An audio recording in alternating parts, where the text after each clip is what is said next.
Right, we've prepared for season 3. I said 4 transfers, maybe 5. I think we've brought in about 9, so there's error number 1. Error number 2, we've kind of flipped and changed with the tactic a little bit. We haven't found that balance. I found us conceding a lot of goals. As you can see, we're doing all right. 7th, 21 conceded. I don't like that. I do not like that. 27 scored, only 3 defeats, 5 draws. Similar little issues where sometimes we have a couple of games where we're just like off it, like the 5-0 defeat to Real Oviedo was a strange one. And then a couple of games where we're just struggling to create. We've made a few tweaks. I think we're better for it. So Saturday night, we're going to be streaming this, 9 p.m, right here on YouTube. So make sure you subscribe, liked, all that, so we're ready to go for what will be a big stream. We've made some signings. Obviously, the guy on the thumbnail, but there's a couple more as well that I think you'll enjoy. Also, I got rid of Colo Torre. Not a fan of him in real life in terms of how he comes across and how he speaks. He doesn't sound like a football person. So I've got him out regardless of his fantastic attributes in FM24. And we've brought in Diego Godin. Nowhere near as good. But I just thought, what like a really good assistant in terms of professional personality. 17 determination. I thought that would maybe help us, you know, like keeping clean sheets and stuff. He's got a lot of work to do to get our backline as tidy as what his teams were, especially with Atletico Madrid. We've brought in Zlatan. He's on the coaching staff just to help us out a little bit. 18 technical as well. So I think he will actually turn into a pretty decent coach. All right, guys, let's get into it. Let's see who we have brought in season 3. Now, we're going to go through the outs first. Moussa Diarra, probably the most disappointing one because he was really good for us. And I think we are missing him so far this season. The deal was pretty much done at the end of the season anyway. 1.1 million, that was his release clause. 2 hours there, Mario Balotelli. We said look, I offered him out. I decided to see what came of it. 10 goals in 34, so not the worst. We've had Balotelli in the squad. We'll remember it forever. 4 goals in 8 games for his new club. He's back in Turkey. 30,000, but we did get that 7,000 off the wages. Victor Garcia was ended up being our 3rd choice left back last year, so he's gone, but he was on about 4,000 a week. And Juan Hernandez, I actually thought his contract was expiring. He had another year left. I offered him out. He's made a pretty decent start in the league below us, playing for Recreativo, but I think he was on about $2,000, so to get him off the wage budget, a little bit of money in, absolutely tremendous. Laurent Zungia has gone out on loan. He's got a couple of years left. We couldn't get anyone to pay basically the fee or his wages, I imagine, because he is on a lot. They are paying 70% of his wages, so they're kind of covering a lot of it. He was never going to play for us this season. And the last one, Ramon Enriquez, a little bit less. I wanted over 2 million for him. He had a release clause of 2.5, but he only had a year left on his deal, and he was wanting to leave. So I thought, let's cash in. He's gone to the league above. As you can see, he's now in La Liga with promoted Elche, but he has struggled so far. Well, struggled. He's on a 6.92, so pretty average. He only got a 6.98. Bearing in mind, 41 and 2.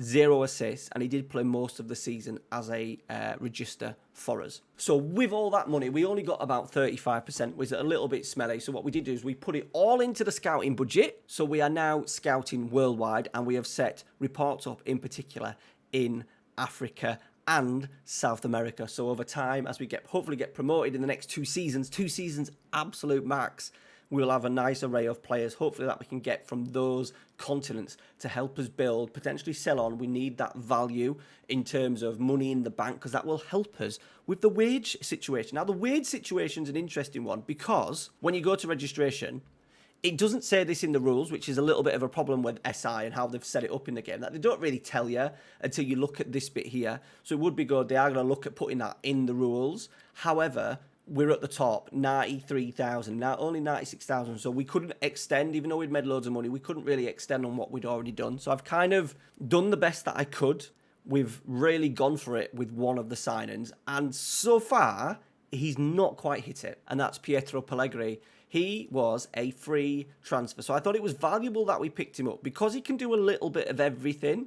We've had him as target forward. The idea was that we went with that target forward, and he's just dropped too deep for us, and we're not stretching the play enough. So I think at the moment he's playing like a presser or an advanced forward. I'll show you the tactic in a bit.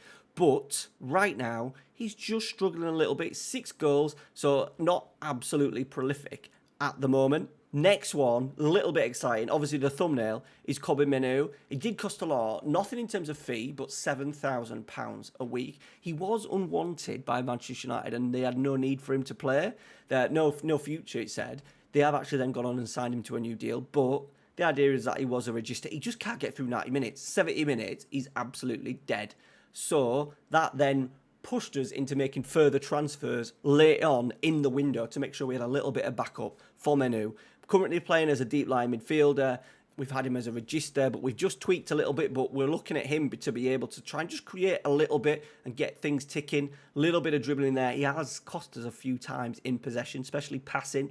Switch balls out to Kevin on that right-hand side. We've been caught out a little bit. So we've just tweaked things a little. He will no doubt be a massive part of our whatever success we get this season. Because we started so badly in terms of defensively, I thought we needed another centre-half, and I looked at left-sided centre-halves that we'd been scouting, and Liam Scales had come through. I think ex-Celtic, ex-Celtic. Quite good across the board. Physical's okay. This is what I liked. Brings the ball out of defence. Passing 15, tackling 15. First touch 13, dribbling and crossing. So he's more suited to being a left, it says a left sort of like full-back, but I've got him playing as a left centre-half.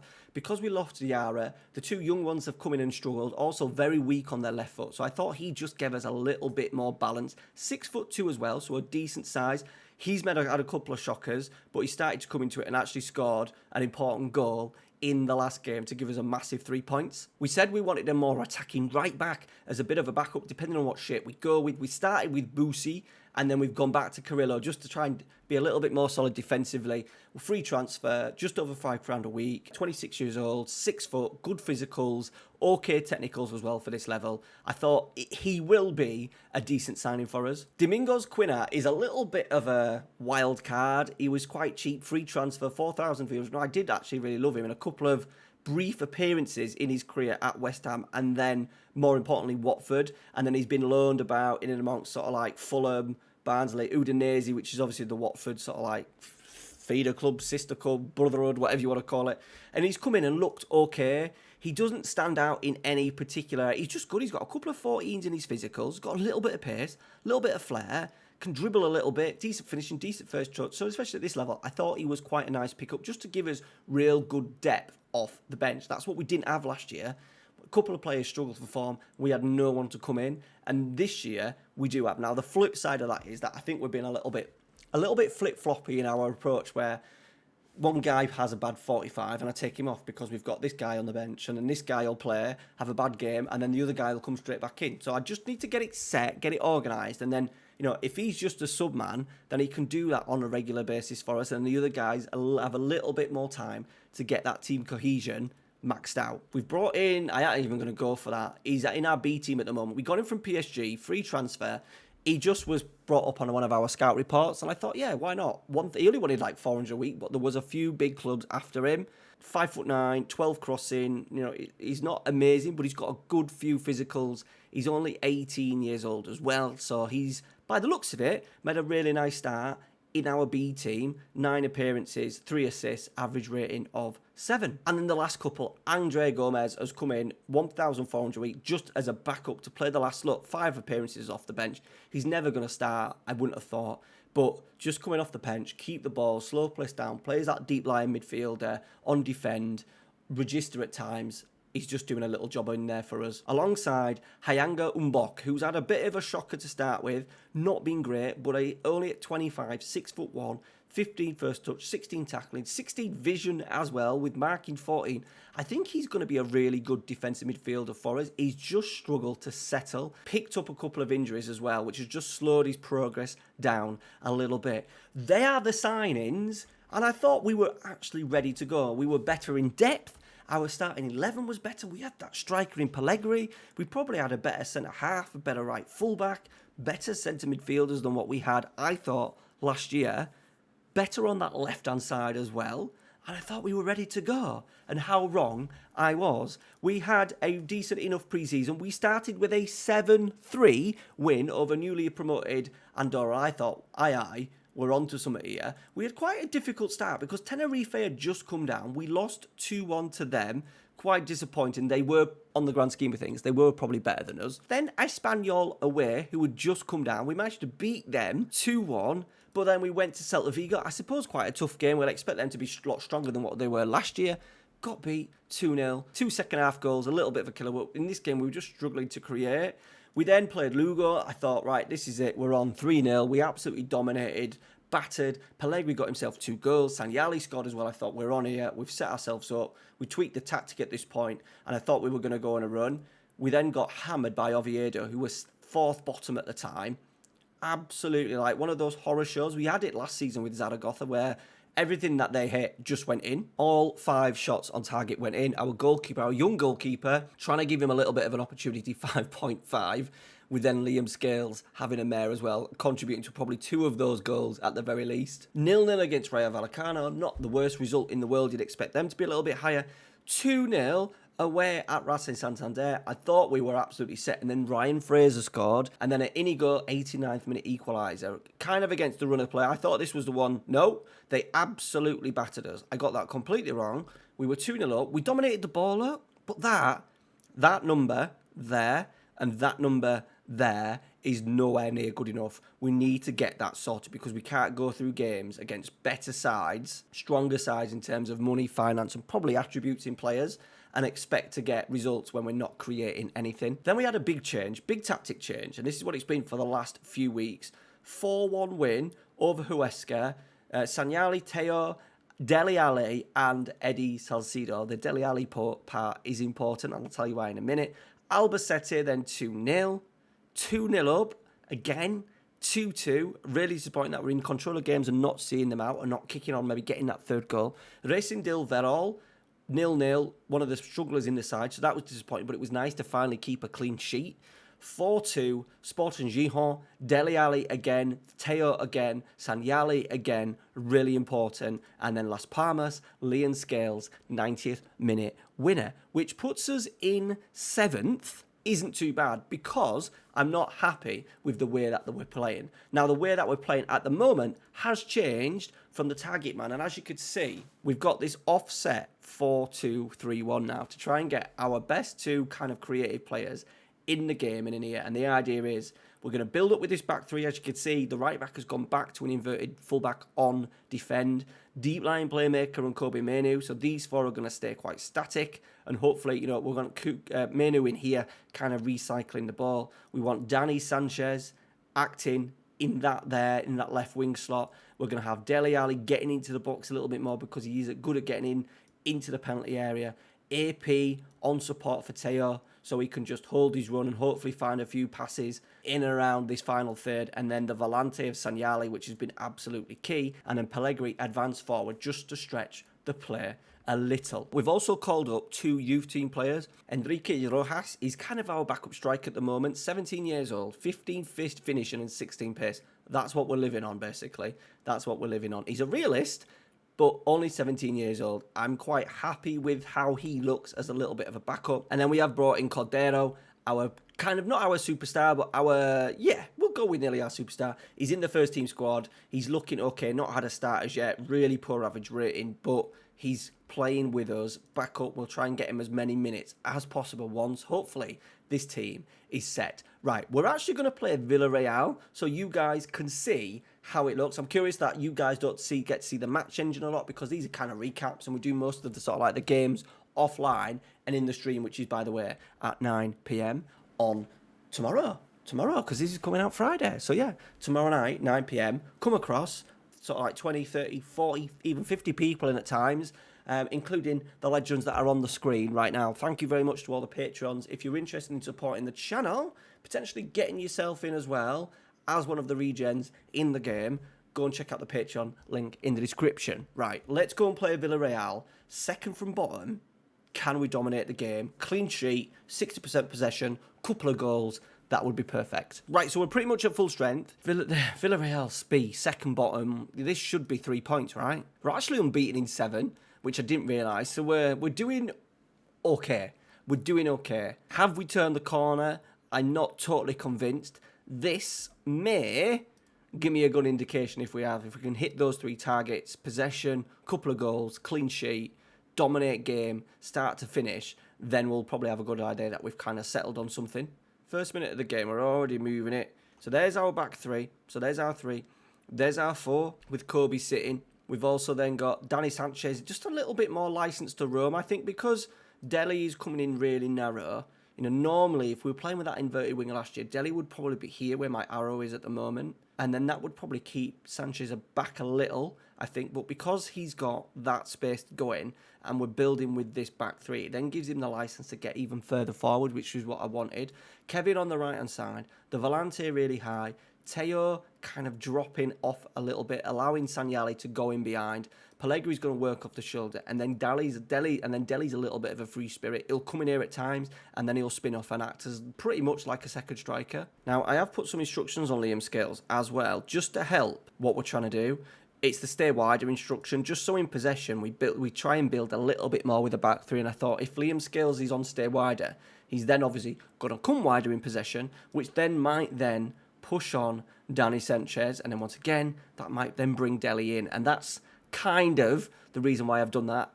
And I think at the moment it's working pretty well. So here he's staying really wide. Normally you would expect the sort of like the centre half to maybe been here, because he's in stay wider. He's just acting as a little bit of a left full back. I would like Dani to actually be further up and allow Dele to come in here, but that's unfortunately something that I can't get going in the game at the moment. Here is Dele, Sanyali, Pellegrini, chest, finish, beautiful. That's what we want. That's what I want from a number 9. Is it offside? Probably is. The hands are in the air, it's a goal. Get in.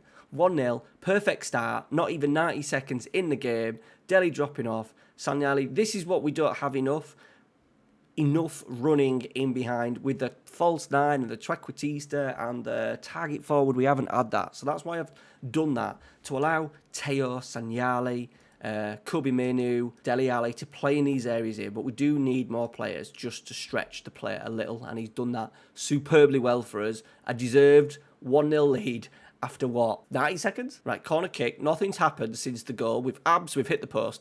We've absolutely dominated the possession. I think we're up to like 75%, which is great. But once again, we need to create. I don't mind us creating not a massive amount, as long as their numbers are really small. And we had that in Season 1 where he scored again, boys. Offside maybe this time. I'm not sure at all. Looks like it could be offside. No, hands in the air. 2-0. Get in. Pellegrini again from the set piece this time. Teo's really deep cross to the back post. There he is. 2 goals, 2-0, dominating the game. This is what we wanted, boys. Now, we're not going to be, the style that we're playing doesn't mean that we're going to be like 5xG with 30 shots and stuff. But if we can just be a little bit more better in the final third, I think the system that we've got at the moment is going to give us more clean sheets. You know, where's he got? Where's my bloody where's my inverted fullback? Oh, we're here. Carrillo, there's my inverted fullback. We've got Wande there, and then we've also got Liam Scales going in there, and that probably helps us with a little bit of rest defence, you know. We're probably set up better there, because if he was back here, it would probably allow a break from those two. So we're probably in a better scenario, though, in terms of rest defence, so I don't mind that. Right, Sanchez, he's going to dig a cross out.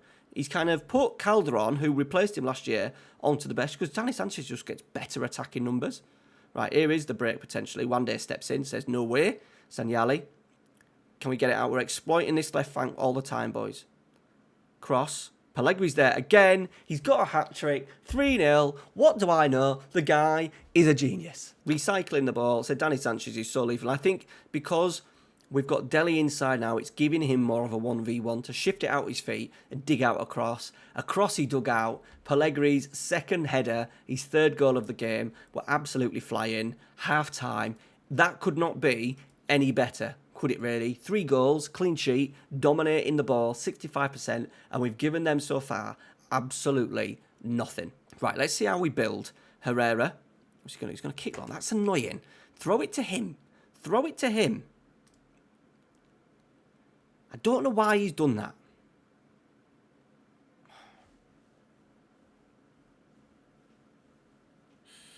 Yep, it's a goal. Just pass it to him. We've got a 1, 2, 3, 4 there. We've pretty much got a 5v3 in build-up. Come on. Come on. Distribute to the left centre half. We're asking him to slow it down and take short kicks. Disappointing that. There's a clean sheet gone. Disappointing. Okay. Subbing time, as you can see, 73 mins in. Kobe Menu is dead, as what he normally is. So we're going to take him off. We are going to bring on Mbok. Sanchez has had a really good performance on that left-hand side. So we will bring on, where is he? Calderon.